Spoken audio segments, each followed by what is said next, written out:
वसुदेव सुतं देवं कंसचाणूरमर्दनं देवकी परमानंदम कृष्णं वंदे जगद्गुरुम।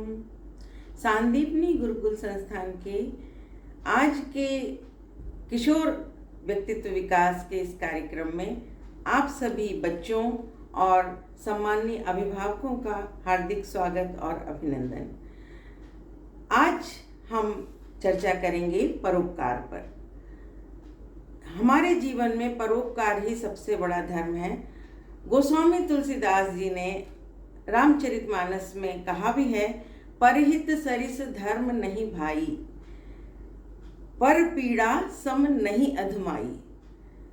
जो परोपकार है, दूसरों का भला है, वही हमारे लिए सबसे बड़ा धर्म है।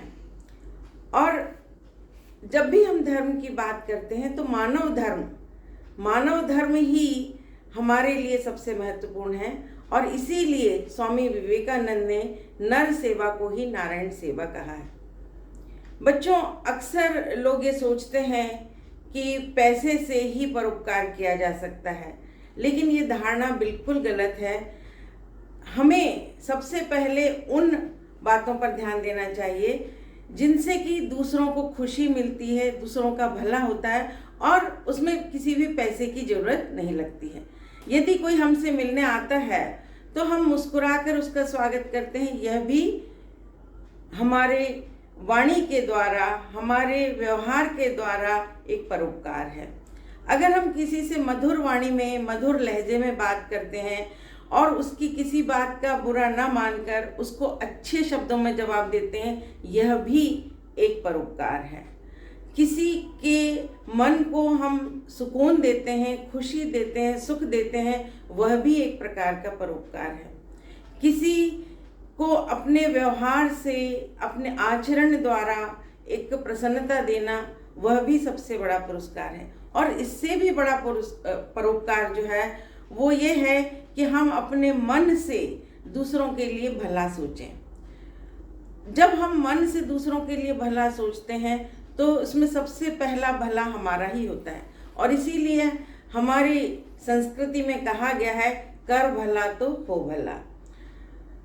तो हमें ये ध्यान रखना है कि जब हम किसी का भला कर रहे हैं तो थोड़ा कष्ट, थोड़ी पीड़ा, थोड़ा दुख अगर हमको सहन करना पड़े तो इसमें हमें प्रसन्न होना चाहिए, दुखी नहीं होना चाहिए। एक छोटी सी कहानी आपको सुनाती हूँ। समर्थ रामदास जी, जो कि शिवाजी के गुरु थे, वो एक बार उनसे मिलने के लिए आ रहे थे। बहुत अधिक थकान हुई तो वो गन्ने के खेत में विश्राम करने लगे। जब उस खेत का मालिक वहाँ आया तो उसने सोचा कि ये कोई चोर है और मेरे गन्नों को चुराएगा, और उसने एक गन्ना उखाड़ा और उनकी पीठ पर जोर जोर से वो गन्ने से वार करने लगा। उनकी पीठ पर निशान पड़ गए, लेकिन वो थका नहीं, मारता ही गया। पर समर्थ रामदास जी कुछ नहीं बोले और वो चुपचाप शिवाजी के पास आए। शिवाजी की एक आदत थी कि जब भी वे गुरु आते थे तो उनको वो स्नान स्वयं कराते थे। जब वो स्नान कराने लगे तो उन्होंने देखा कि पीठ पर बहुत गहरे निशान लगे हुए हैं। तो उन्होंने पूछा कि गुरुजी ये क्या हुआ? तो उन्होंने कहा कि कुछ नहीं, ऐसे ही। तो उन्हें मालूम था कि गुरुजी कुछ बताएंगे नहीं, तो उन्होंने गुप्तचरों को दौड़ाया और गुप्तचर जो है वो उस खेत के मालिक को लेकर के आए। दूसरे दिन जब दरबार लगा तो शिवाजी ने कहा कि गुरुजी, आपके अपराधी को हम पकड़ लाए हैं और आप इसको सजा दीजिए। तो समर्थ रामदास जी बोले, शिवा, अगर तू इसे सजा देना चाहता है तो 5 बीघा जमीन इसको दे दे। तो सबके सब दरबारी बहुत आश्चर्यचकित हो गए। शिवाजी ने कहा कि गुरुजी, आप ये क्या कह रहे हैं? इसको तो सजा देना चाहिए, आप तो इसको इनाम दे रहे हैं।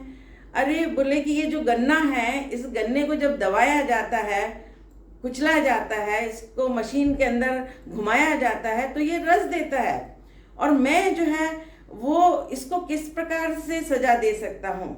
तो हमें तो हमेशा दूसरों का भला करना चाहिए।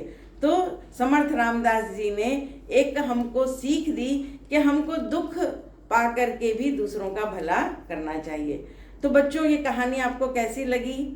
निश्चित रूप से आपने इस कहानी से कोई ना कोई सीख ली होगी और परोपकार की भावना हमारे मन में आनी चाहिए और यही हमारे जीवन के लिए बहुत महत्वपूर्ण है।